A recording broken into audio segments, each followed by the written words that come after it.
Buenas tardes, hermanos, hermanas. Vamos a comenzar el día de hoy el estudio del libro del Apocalipsis, que es el libro número...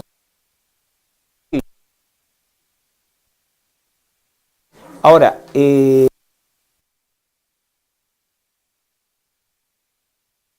Apocalipsis, con algunos datos que son importantes manejar, nos enfocamos en qué relación a la palabra. ¿Se acuerdan ustedes con qué lo relacionaban o lo relacionábamos? ¿No es cierto? Claro. Está, obviamente, en el mundo está asociado a eventos catastróficos. El Apocalipsis describe muchos eventos catastróficos.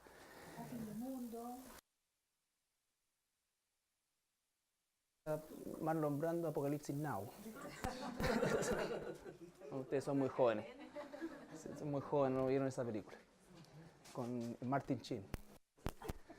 El río. Claro. Entonces, pero otra cosa que, bueno, eso es en el mundo, ¿no es cierto? El mundo tiene una opinión diversa del término. Sin embargo, cuando nosotros vamos al mundo cristiano o al mundo evangélico, en términos generales, el Apocalipsis también resulta ser un libro como bastante ajeno. Poco se estudia en términos generales en las iglesias. De alguna manera resulta para las personas, para nosotros como cristianos, resulta un tanto confuso. Pero la verdad es que Apocalipsis es lejos de ser eso, porque justamente siendo el libro número 66, inevitablemente, y es donde la mayoría de quienes tratan de leerlo chocan, es el hecho de que necesitamos conocimiento de los 65 anteriores. ¿Ya? Y eso es lo que muchas veces nos falta, porque Apocalipsis en sí es el libro esquemáticamente más ordenado para estudiar. Dice, el Señor le dice a Juan, escribe las cosas que eran, las que son y las que serán. Entonces, divide inmediatamente cronológicamente el libro en las cosas que eran, las que son, las que está viviendo el apóstol propiamente tal, y el 90% del Apocalipsis, de los 22 capítulos, que es las que serán tanto para él como para nosotros. Entonces, en ese sentido, es el único libro profético del Nuevo Testamento. El Antiguo Testamento, que tiene 39 libros, de los cuales 17 son netamente proféticos, ¿ya? Y en el Nuevo Testamento tenemos solamente uno. Y la palabra Apocalipsis significa justamente lo contrario a algo oculto. Significa develar, correr el velo, descubrir, ¿no es cierto? Entender. Entonces es una revelación, es algo que nos van a dar a conocer. No es algo que nos van a ocultar. El Apocalipsis no es un libro de cosas ocultas, es un libro de revelaciones.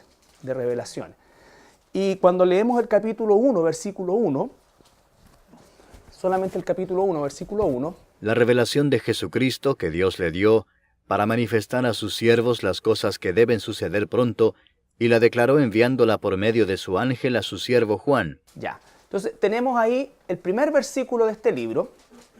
De hecho, leer toda la Biblia es una bendición, ¿no es cierto? Pero este es el único libro que expresamente dice que hay una bendición para quienes lo leen. ¿Por qué? Porque el hecho de poder leerlo y entenderlo a la luz del Espíritu Santo es una bendición. ¿Desde el punto de vista de qué cosa? De que hoy día, por ejemplo, el mundo especula con el futuro. Un cristiano no necesita especular con el futuro. Un cristiano sabe exactamente qué es lo que va a suceder. Probablemente ninguno de nosotros pueda describir exactamente qué va a pasar conmigo en particular. Pero a dónde va la humanidad y cuáles son los siguientes eventos, un cristiano lo sabe exactamente. Para nosotros el futuro no es desconocido. El futuro nos es revelado. Entonces, desde ese punto de vista, es, por supuesto, una inmensa bendición, porque significa que el cristiano que conoce Apocalipsis es capaz de conocer los eventos futuros, ¿ya? La revelación de Jesucristo. Este libro es una revelación, pero no es tanto una revelación que Jesucristo da. Por supuesto que es dada por Dios, por medio de un ángel. Pero más que una revelación que Él da, es una revelación de quién es Él. ¿Ya? La revelación, entonces, las cosas que deben suceder pronto, y que se nos es revelada a nosotros por en la persona de un ángel dada al siervo Juan, y en el siervo Juan estamos representados todos los siervos de Dios, hombres y mujeres, a lo largo de todos los siglos. Esta revelación es para el pueblo de Dios. Esta revelación no es para el mundo. Esta revelación el mundo jamás la va a entender. Esta revelación es para el pueblo de Dios. El pueblo de Dios es el que tiene que vivir de manera diferente al saber exactamente qué es lo que va a ocurrir de aquí en adelante. La palabra que se usa ahí, me falta colocarlo, que es la palabra pronto, ¿no es cierto? Las cosas que sucederán pronto. La traducción da la idea de velocidad, o sea, que es algo que iba a suceder rápido, pronto, ¿ya? O en poco tiempo. Y la verdad que la palabra, ahí es la palabra tacos, ¿no es cierto?, de donde proviene tacómetro, y la palabra tacos es como muy parecida a la palabra kairos, que no es necesariamente un periodo cronológico de tiempo, sino que es más bien una cosa inminente, es decir, lo próximo que va a suceder es esto, sin dar necesariamente una condición de tiempo. Acuérdense ustedes que los burladores comenzaron a los pocos años o meses después de la resurrección y ascensión de nuestro Señor Jesucristo. En 2 de Pedro, dice, ¿dónde están el regreso de nuestro Señor? ¿No es cierto? ¿Dónde está? Nuestros padres esperaron y no pasó nada. Han pasado 2000 años y muchos burladores el día de hoy, ¿no es cierto?, están graficados principalmente en doctrinas tan heréticas como la negación del rapto, como la negación, ¿no es cierto?, del periodo de la tribulación. ¿Por qué? Porque ha pasado mucho tiempo para ellos, ¿no es cierto? Pero recordemos también que para el Señor, y es un ejemplo solamente de entender, no significa que sea exactamente así, sino que es un ejemplo, porque Dios no tiene tiempo. Pero si quisiéramos medir, por decirlo de alguna manera, las cosas en un tiempo cronológico para Dios, un día es 1000 años y 1000 años un día. Entonces, lo que nos está diciendo con eso es que no es un asunto de tiempo cronos, es irrelevante eso para Dios.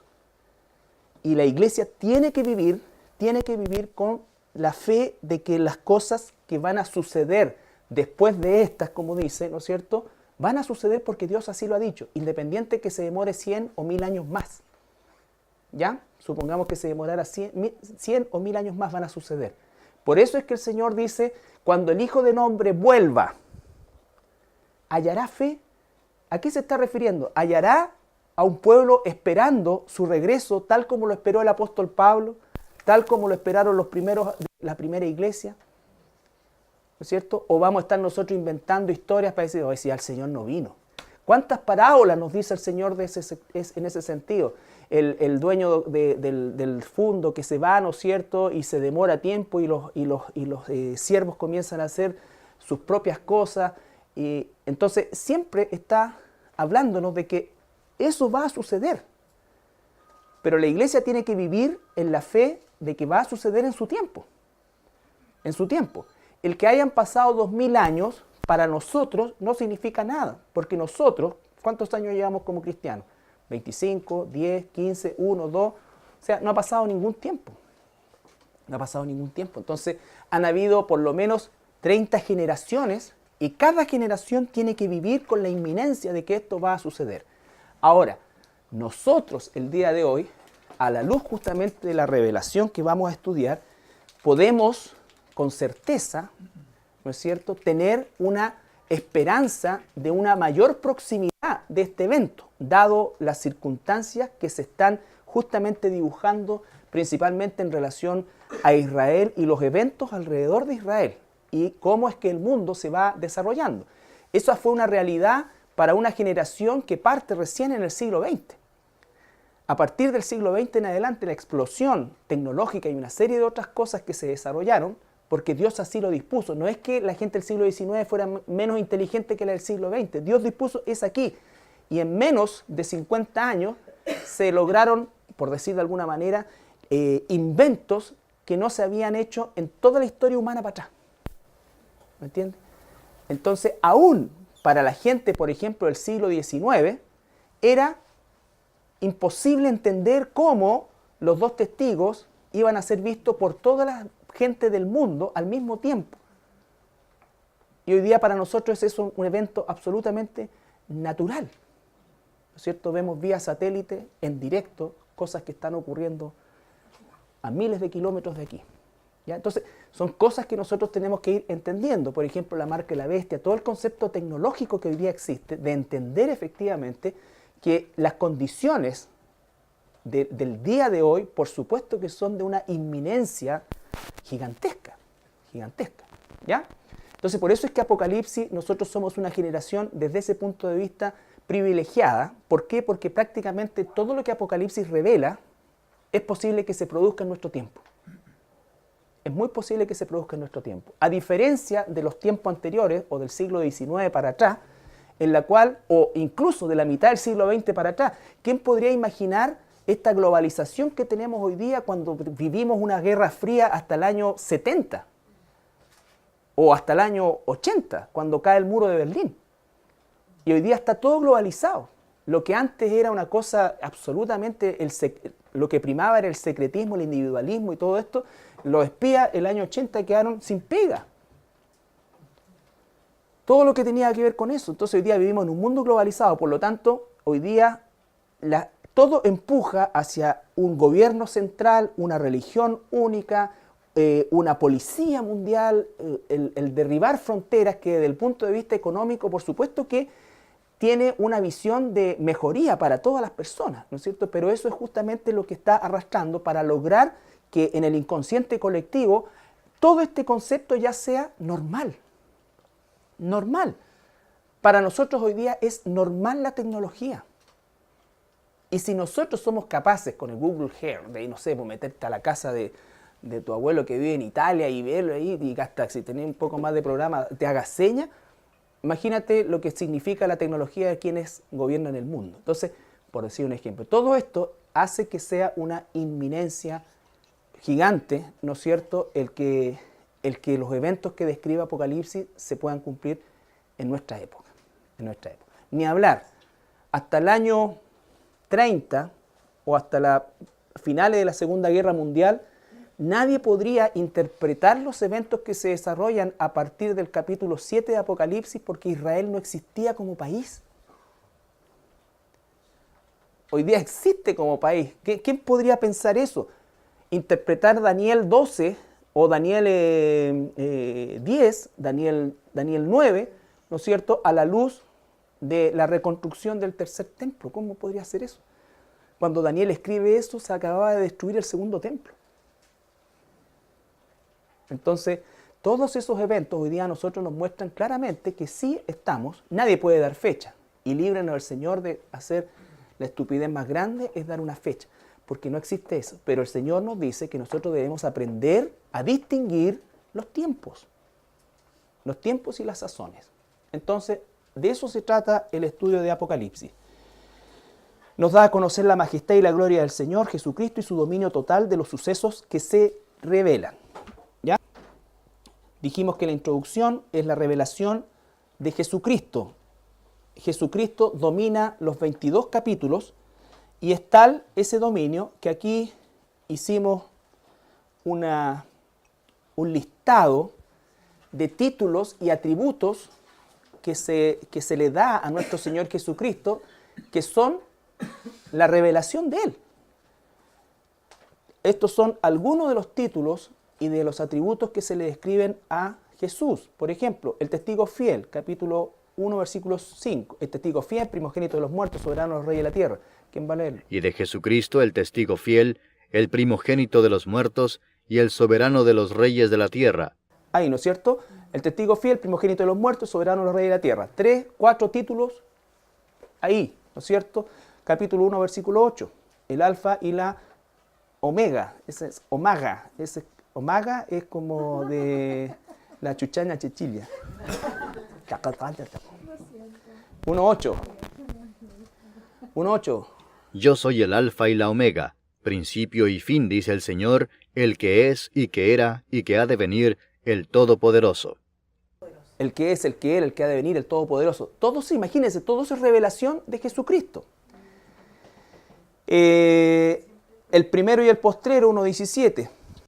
Y él puso su diestra sobre mí, diciéndome, no temas, yo soy el primero y el último, y el que vivo y estuve muerto. El primero y el último, ¿no es cierto? El versículo 18, el que vivo. Mas he aquí que vivo por los siglos de los siglos. Amén. Y tengo las llaves de la muerte y del Hades. Ahí está, ¿no es cierto? El que tiene las estrellas que andan en medio de los candeleros de oro. Capítulo 2, versículo 1. Los 7 candeleros de oro. Capítulo 2, versículo 1. Escribe al ángel de la iglesia en Éfeso, el que tiene las 7 estrellas en su diestra, el que anda en medio de los 7 candeleros de oro, dice esto.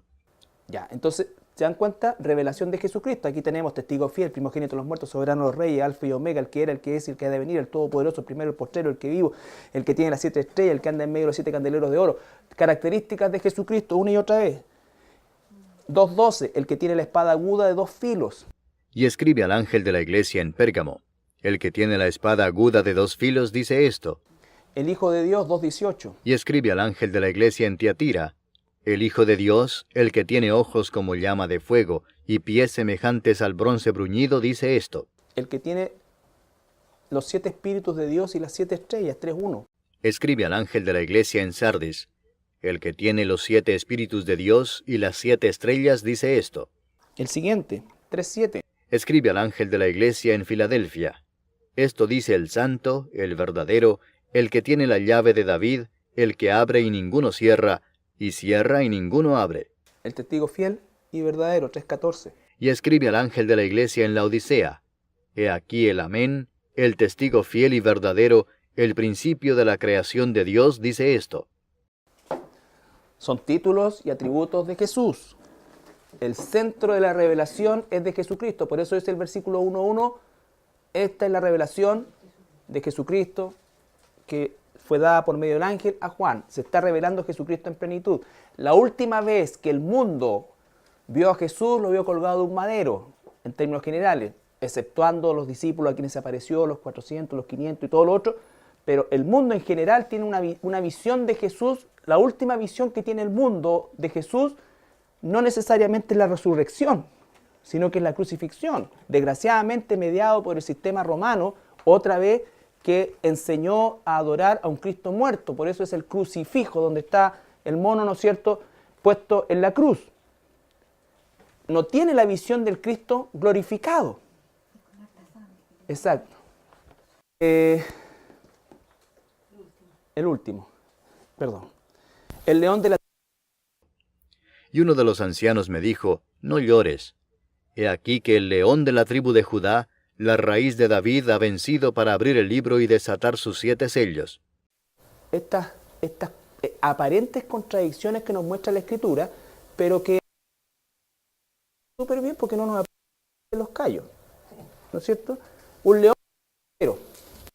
Se ven ahí. ¿Cómo es que compatibilizo cordero con león? Porque son dos puestos, ¿no es cierto? Es como la elección y mi responsabilidad. Pero como la elección y mi responsabilidad sí me atañe a mí, entonces ahí yo me aprieto el callo. Pero la Biblia está llena de estas cosas. León muerto. El león de la tribu de Judá es un título del Antiguo Testamento.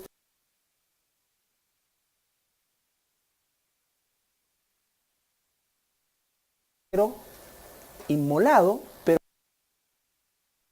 triunfador. Capítulo 5, versículo 6. Y miré y vi que en medio del trono y de los 4 seres vivientes, y en medio de los ancianos, estaba en pie un cordero como inmolado, que tenía 7 cuernos y 7 ojos, los cuales son los 7 espíritus de Dios enviados por toda la tierra. Entonces, la visión del cordero. Ahora, cuando vemos, saltemos al 12:11, por ejemplo. Y ellos le han vencido por medio de la sangre del cordero y de la palabra del testimonio de ellos, y menospreciaron sus vidas hasta la muerte. 15:3. ¿Qué significa inmolado? Sacrificado. Perdón, 15:3. Y cantaban el cántico de Moisés, siervo de Dios, y el cántico del cordero, diciendo, Grandes y maravillosas son tus obras, Señor Dios Todopoderoso. Justos y verdaderos son tus caminos, Rey de los santos. Ya, Rey de los santos. 17:14. Pelearán contra el cordero, y el cordero los vencerá, porque él es Señor de señores y Rey de reyes, y los que están con él son llamados y elegidos y fieles. Llamados, elegidos y fieles, ¿no es cierto? Pero dice que el Cordero vence. ¿Cómo un Cordero vence? El Cordero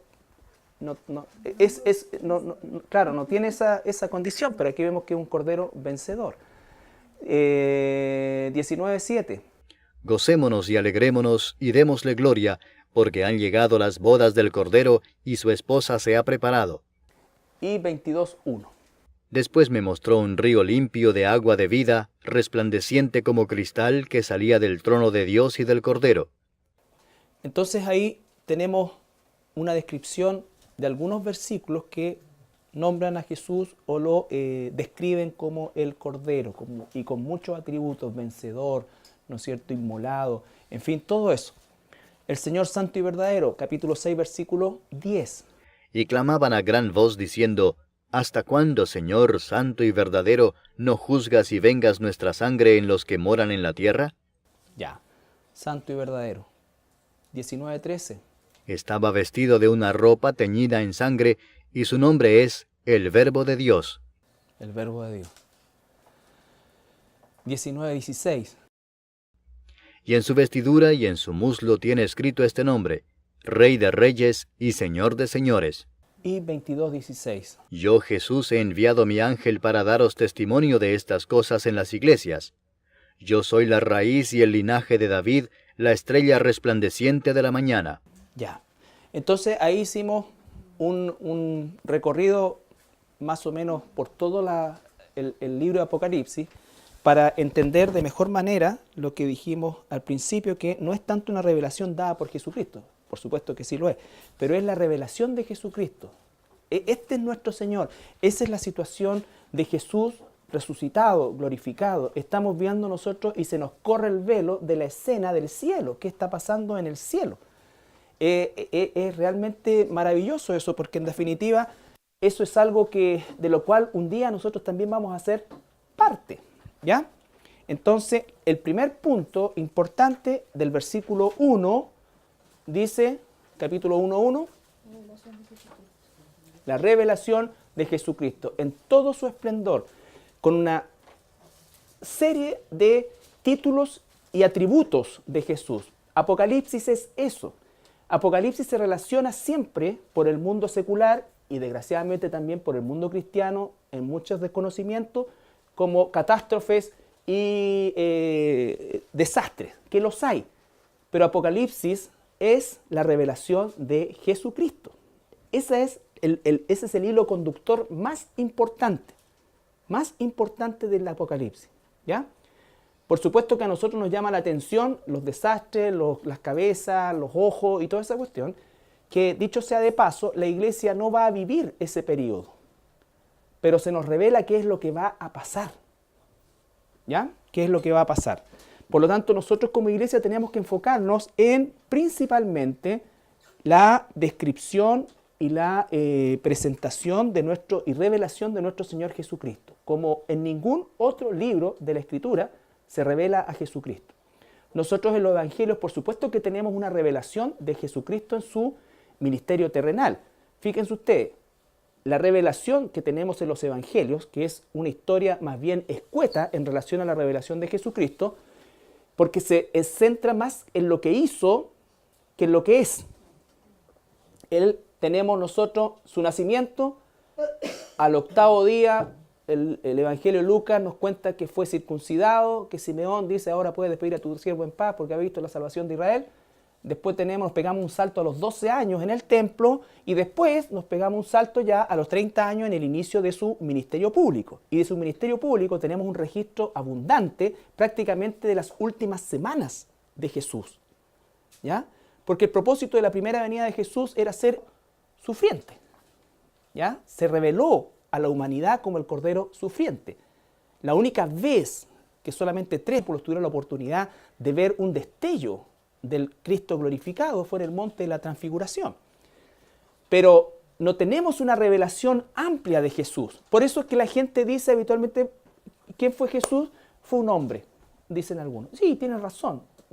¿Por qué no lo consideran Dios? Porque no se les ha revelado todo esto. Pero tú y yo que sabemos que es Dios, ahora nos muestra toda esta revelación a través de Apocalipsis. Y podemos entender que Él, en resumen, es todo. Rey de reyes, Señor de señores, soberano, y todo lo que hemos descrito acá. Entonces, el foco y el hilo conductor cuando leemos Apocalipsis es la revelación de Jesucristo. Porque en cada uno de los segmentos en que he separado el estudio, para por lo menos tener un orden, la figura relevante es Jesús.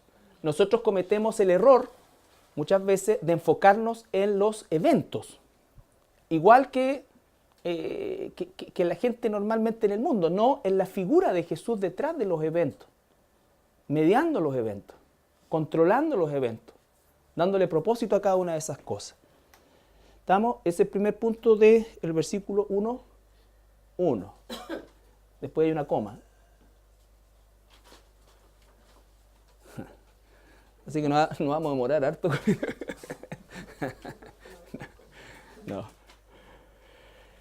Bueno, como resumen, ¿no es cierto? O como introducción, otra cosa que es importante, dije, es el último libro, el número 66. Por lo tanto, para entender Apocalipsis, en el principio que se debe interpretar Apocalipsis, ustedes no tienen por qué saberlo. A lo mejor es bueno que lo sepan en alguna oportunidad como curiosidad, pero en realidad no tiene mayor sentido porque muchas veces lleva más confusión. Hoy día existen por lo menos 5 escuelas, entre comillas, que para interpretar Apocalipsis. Las 4 escuelas anteriores son absolutamente inaplicables. Por ejemplo, hay algunas que hablan de que ya estos eventos ocurrieron y que marcan que Apocalipsis se vivió el año 70 después de Cristo cuando cae Jerusalén. Entonces, ¿cómo llegan a esas cosas? Es súper intrincada y entrampada.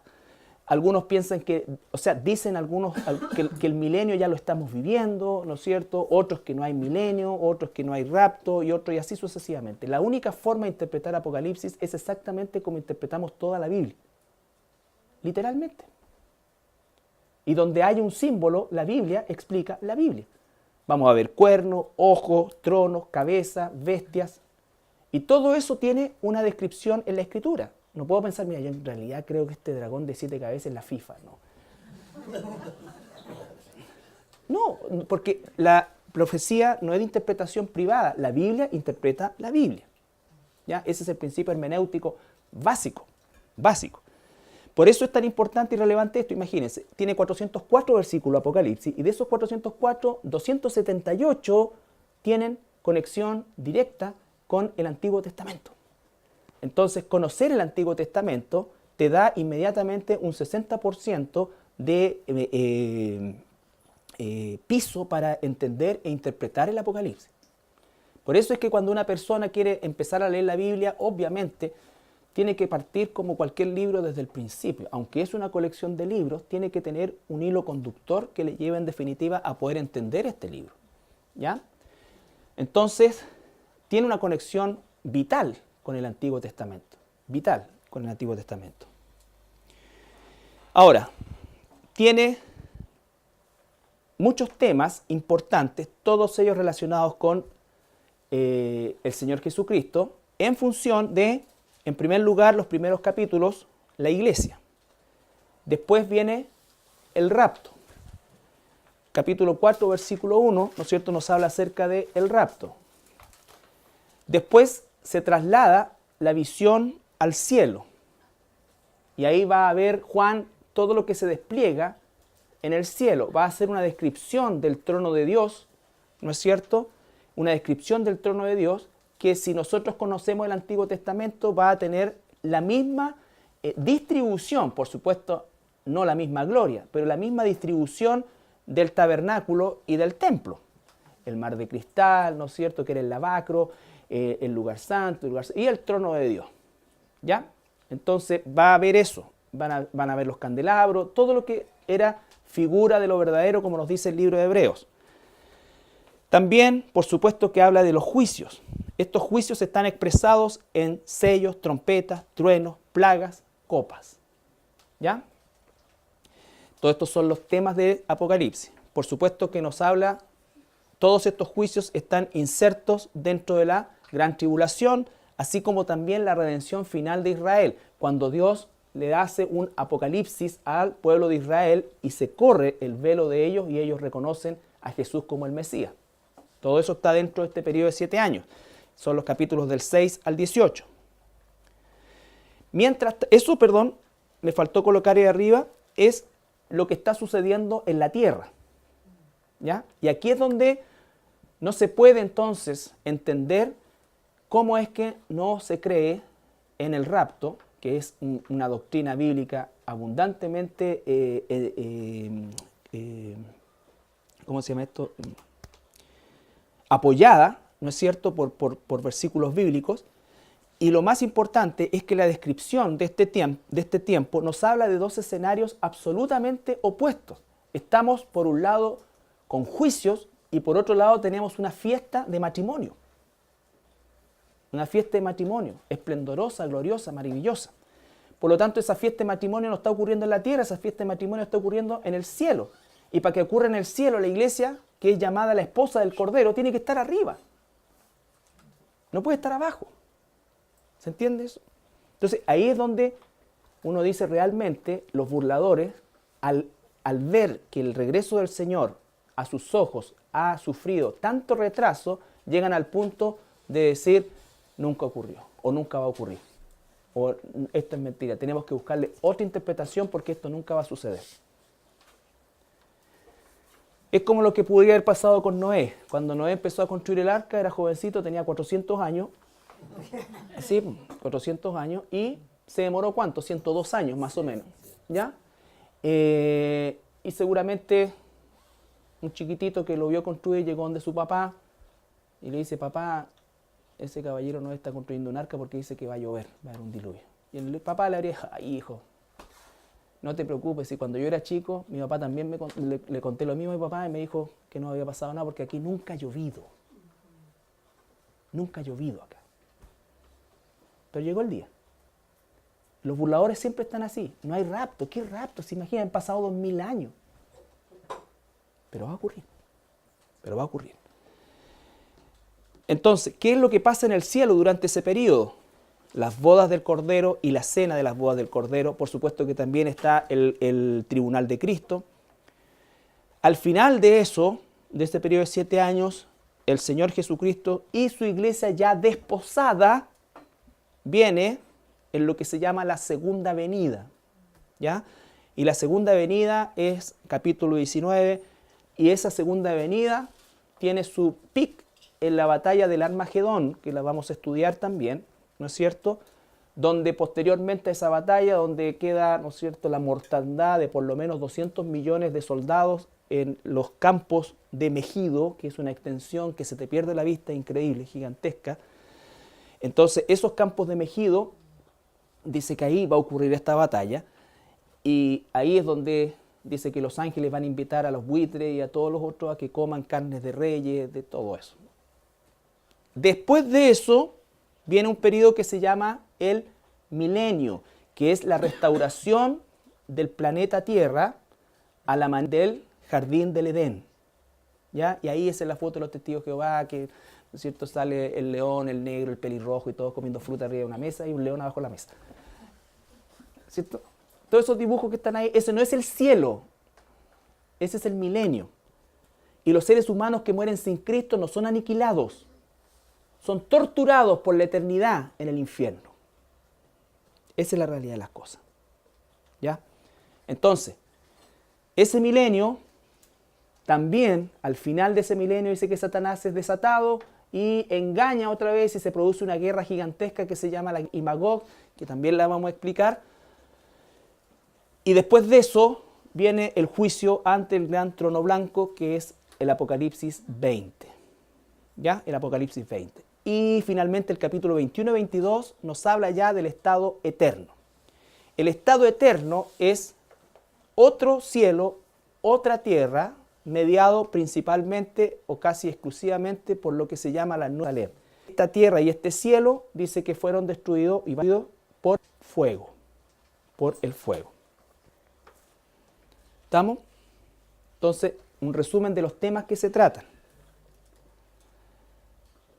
Estamos hasta ahí, la revelación de Jesucristo. Apocalipsis tiene por lo menos 15 temas que se tienen que tratar, ¿no es cierto?, cada uno de ellos en un orden cronológico. Apocalipsis es ordenadito porque está ordenado cronológicamente. La iglesia, el rapto, en el cielo, tribunal de Cristo, bodas del Cordero, abajo, juicio, después Armagedón, milenio, juicio ante el trono blanco de los impíos y estado eterno. ¿La guerra de Gog y Magog entre el milenio? No, al final del milenio. Satanás va a volver a mover. No sé. Todo es peor. Puede ser. Puede ser. Sí, bueno, cada uno de esos capítulos los vamos a ir tratando. La idea de hoy día, ¿no es cierto?, es que usted y yo tengamos una panorámica de lo que vamos a estudiar. Hemos tocado solamente un trozo del primer versículo. Ahora bien, otra cosa que es importante y es sumamente relevante de entender, o de manejar, mejor dicho, en cuanto al tema de Apocalipsis, que es la importancia del número 7, ¿ya? ¿Por qué el número 7 se repite muchas más veces que las que están ahí? Es el hecho de que, recuerden ustedes en Génesis 2, exactamente, el séptimo día es un día, dice, de descanso, de reposo. ¿Por qué? Porque terminó toda la obra, ¿no es cierto? Por eso es que la palabra 7 es la palabra griega sabut, que significa consumado, terminado, completado, ¿no es cierto?, acabado, todo. Todas esas palabras significan y se derivan de esta palabra que significa 7. Entonces, Apocalipsis está lleno de 7 porque todo lo que se dice en Apocalipsis se termina, consumado. La revelación consumada, todo. ¿Ya? No es un libro como en el caso de Daniel, que es una profecía. Daniel, ¿se acuerdan? Es una profecía sellada. El ángel le dice a Daniel, Daniel, sella esta profecía porque es para el tiempo del fin. ¿No es cierto? Ahora, este es el tiempo del fin. Cuando se rompen esos sellos, se revela todo, se consuma todo. ¿Ya? Tenemos 7 candelabros, 7 iglesias, 7 cartas. Cuando uno analiza las iglesias, los mensajes de las iglesias tienen por lo menos 7 divisiones, un saludo, esto. 7 cartas, cada una de las iglesias, 7 ángeles, 7 sellos, 7 cabezas, 7 ojos, 7 trompetas, 7 truenos, 7 copas. ¿Ya? 7 cuernos, 7 bendiciones. 7 cuernos, 7 bendiciones. Sí. Sí, porque ya está ya septitificado. Claro, pero la palabra Shabbat es descanso. Recuérdense que es mal interpretada como sinónimo de sábado. No, es el séptimo día Shabbat. Sheva, S-H-E, B larga y A, Sheva. Es una raíz. De ahí puede decir 7 veces 7, séptimo o 7. ¿Ya? Bien. 7 veces 70. Claro. Por eso es que la profecía de Daniel está en 7. 70 semanas están determinadas sobre todo. ¿Por qué? Porque es una profecía final que, en el caso de Daniel, él la selló. Pero acá se abre. ¿Estamos claros hasta ahí? ¿Alguna pregunta? Bien. Todos sabemos que el autor es el apóstol Juan. Esto se escribió el año 95 después de Cristo. Hay algunos autores que lo citan el 96. Pero la verdad que, como lo dijimos en el estudio de la bibliología, los términos... los tiempos son prácticamente, ¿cómo es la palabra? Insignificante el que haya una diferencia de 1 o hasta 10 años. La gente a veces no sabe que los tiempos en la historiografía, por ejemplo, la egiptología, que es una ciencia del estudio de Egipto propiamente tal, no tienen ningún problema en mover el calendario 100 años para allá, 100 años para acá, 2 siglos para acá, 3 siglos para acá.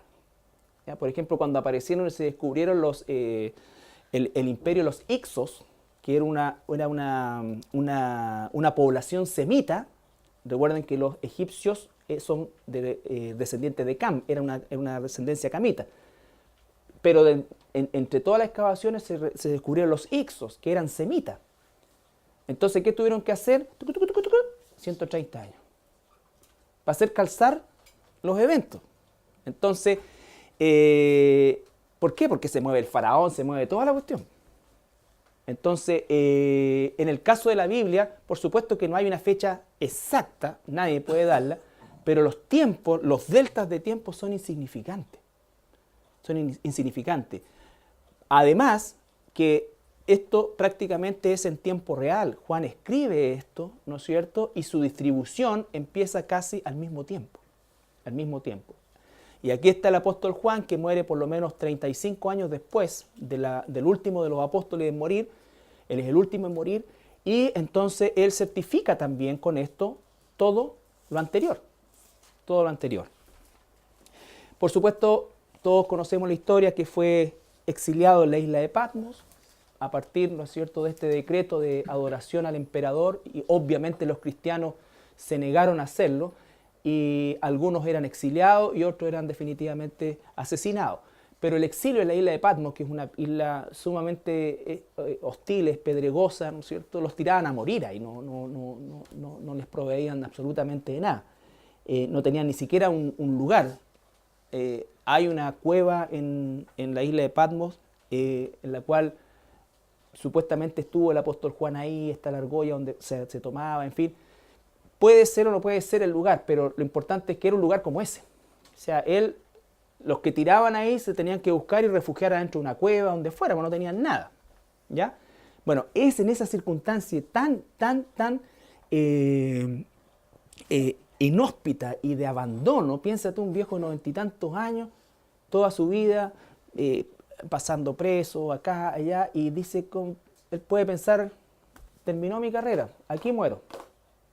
Y sin embargo es en ese momento cuando recibe la revelación más sublime de su vida. Ya habiendo recibido el Evangelio, las cartas, él recibe esto, ¿no es cierto?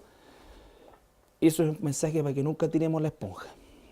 Nunca estamos desechados por Dios y somos sus hijos. Para algo nos usa siempre. ¿Ya? Y ahora, lo que vimos nosotros fueron los temas que vamos a tratar, perdón.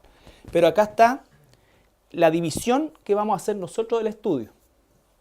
La división del estudio donde se van a incluir, por supuesto, los temas que describimos anteriormente. El primer segmento, que va del capítulo 1 al 3, es Cristo y el período de la iglesia. Ese período de la iglesia consiste en un mensaje o 7 mensajes a 7 iglesias reales que existieron. No eran las únicas iglesias. Se calcula, al tiempo que se escribe el Apocalipsis, que es el año 95, que existían por lo menos en el Asia Menor, unas 100 congregaciones, entendiendo la palabra congregación como reunión en casa, ¿no es cierto? Grupos de cristianos que se reunían en casa, y que por supuesto la palabra etimológica es iglesia, que significa eclesía, que es una asamblea de creyentes. ¿Ya? Entonces, pero se toman estas 7 porque no solamente son un mensaje para ellos contemporáneamente, sino que también es un mensaje que de alguna manera traspasa el tiempo, y como iglesia nos podemos ver perfectamente identificados en alguna de estas 7. ¿Ya?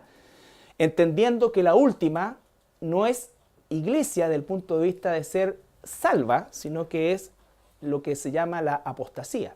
¿Por qué? Porque es la única iglesia que Dios la devuelve, no la digiere.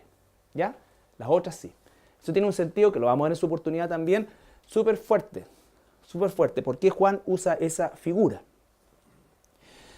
Después, el segundo segmento, que vamos a necesitar volver a Daniel, que estamos hablando del período de la semana 70 de esta profecía magnífica de Daniel, que va, Daniel 9, que se amplía de una manera impresionante entre el capítulo 4 y el 18. ¿Ya? Entre el capítulo 4 y el 18 nosotros tenemos la descripción de esta semana 70, donde se involucran los juicios, donde se involucran la restauración de Israel, donde se ven todos los eventos que analizamos o que describimos anteriormente. Y Cristo y el futuro a partir del capítulo 19 hasta el final, el capítulo 22. El futuro inmediato, mediato y eterno, a largo plazo. Después del milenio para adelante se llama en teología la eternidad futura, porque no está encerrado en un cronos. El milenio está encerrado en un cronos. La gran tribulación está encerrado en un cronos. Sabemos que el juicio ante el gran trono blanco viene después de esos 1000 años, pero de ahí en adelante cambia completamente la escena y desaparece el tiempo. Ahí es cuando dice que el sol, ya no necesitamos sol, no necesitamos nada de lo que hoy es parte de nosotros. ¿Estamos? El milenio va a estar Jesucristo. Claro que sí. Rigiendo, ¿no? Sí, con espada de hierro. ¿Alguna pregunta? ¿Se entiende? Esto es una introducción. La próxima semana vamos a partir con el capítulo 1, para que lo traigan leído, ¿no es cierto? Leído y releído, por lo menos para familiarizarse con la lectura. Vamos a tratar de ir con una velocidad mediana, ¿no es cierto? Tratando de no pasarnos por alto cosas importantes. Hay otras que obedecen a señales que tienen su descripción y su interpretación directamente en la Biblia, y no hay más que hacer en eso. Cuando dice un monstruo de 7 cabezas, hay una explicación por qué son 7 cabezas y qué representa, y ahí nomás. No podemos nosotros entrar a especular más ni hacer una doctrina de eso. Hay una razón por la cual son 7 cabezas, una razón por qué son 10 cuernos, hay una razón por qué después quedan 7, y así todo se va ordenando. ¿Estamos?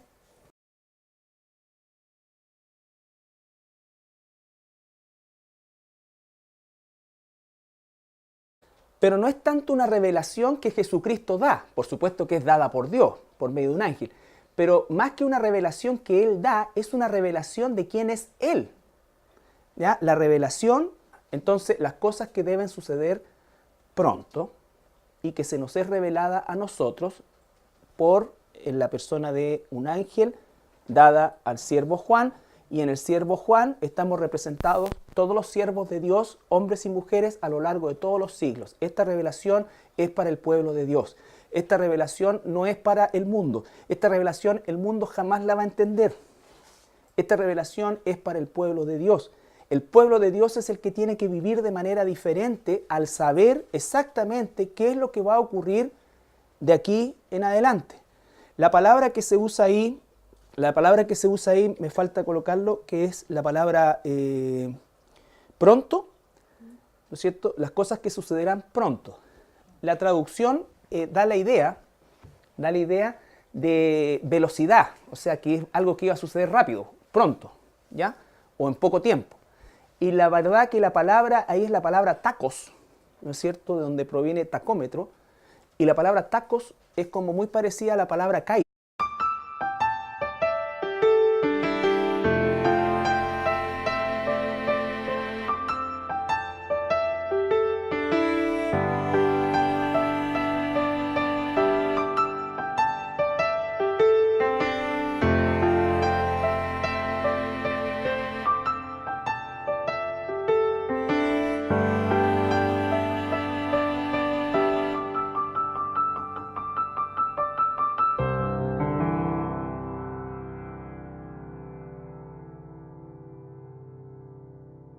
Buenas tardes, hermanos, hermanas. Vamos a comenzar el día de hoy el estudio del libro del Apocalipsis, que es el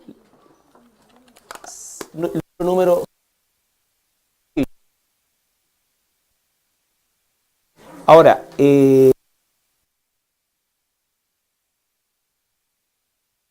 Apocalipsis, con algunos datos que son importantes manejar, nos enfocamos en qué a la palabra. ¿Se acuerdan ustedes con qué lo relacionaban o lo relacionábamos? ¿No es cierto? Claro.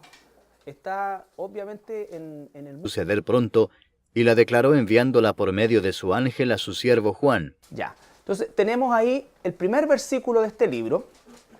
De hecho, leer toda la Biblia es una bendición, ¿no es cierto? Pero este es el único libro que expresamente dice que hay una bendición para quienes lo leen.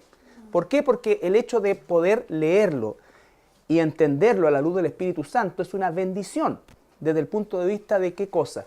De que hoy día, por ejemplo, el mundo especula con el futuro. Un cristiano no necesita especular con el futuro. Un cristiano sabe exactamente qué es lo que va a suceder. Probablemente ninguno de nosotros pueda describir exactamente qué va a pasar conmigo en particular. Pero a dónde va la humanidad y cuáles son los siguientes eventos, un cristiano lo sabe exactamente. Para nosotros el futuro no es desconocido. El futuro nos es revelado. Entonces, desde ese punto de vista, es, por supuesto, una inmensa bendición, porque significa que el cristiano que conoce Apocalipsis es capaz de conocer los eventos futuros. ¿Ya? La revelación de Jesucristo. Este libro es una revelación. El mundo está asociado a eventos catastróficos. El Apocalipsis describe muchos eventos catastróficos.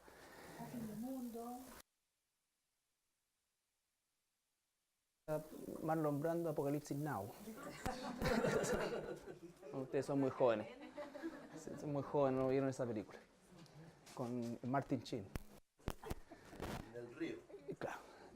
Entonces, pero otra cosa que, bueno, eso es en el mundo, ¿no es cierto? El mundo tiene una opinión diversa del término. Sin embargo, cuando nosotros vamos al mundo cristiano o al mundo evangélico, en términos generales, el Apocalipsis también resulta ser un libro como bastante ajeno. Poco se estudia en términos generales en las iglesias. De alguna manera resulta para las personas, para nosotros como cristianos, resulta un tanto confuso. Pero la verdad es que Apocalipsis es lejos de ser eso, porque justamente siendo el libro número 66, inevitablemente, y es donde la mayoría de quienes tratan de leerlo chocan, es el hecho de que necesitamos conocimiento de los 65 anteriores. ¿Ya? Y eso es lo que muchas veces nos falta, porque Apocalipsis en sí es el libro esquemáticamente más ordenado para estudiar. Dice, el Señor le dice a Juan, escribe las cosas que eran, las que son y las que serán. Entonces, divide inmediatamente cronológicamente el libro en las cosas que eran, las que son, las que está viviendo el apóstol propiamente tal, y el 90% del Apocalipsis, de los 22 capítulos, que es las que serán tanto para él como para nosotros. Entonces, en ese sentido, es el único libro profético del Nuevo Testamento. El Antiguo Testamento, que tiene 39 libros, de los cuales 17 son netamente proféticos, ¿ya? Y en el Nuevo Testamento tenemos solamente uno. Y la palabra Apocalipsis significa justamente lo contrario a algo oculto. Significa develar, correr el velo, descubrir, ¿no es cierto? Entender. Entonces es una revelación, es algo que nos van a dar a conocer. No es algo que nos van a ocultar. El Apocalipsis no es un libro de cosas ocultas, es un libro de revelaciones. Y cuando leemos el capítulo 1, versículo 1, solamente el capítulo 1, versículo 1, la revelación de Jesucristo que Dios le dio para manifestar a sus siervos las cosas que deben suceder